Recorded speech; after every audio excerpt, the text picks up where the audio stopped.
वरिष्ठाय रामकृष्णाय ते नमः। जननी शारदां देवी रामकृष्णं जगद्गुरुं पादपद्मे नमस्कृत्य प्रणमामि। मुहुर्मुहुः प्रणमामि।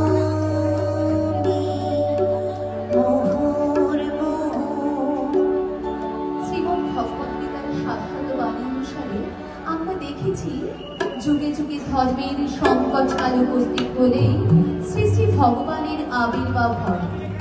ঠিক এরকমই এক সংকট মুহূর্তে ফাল্গুনের এক পুণ্য তিথিতে এই বাঙালি কামারপুকুর গ্রাম ধন্য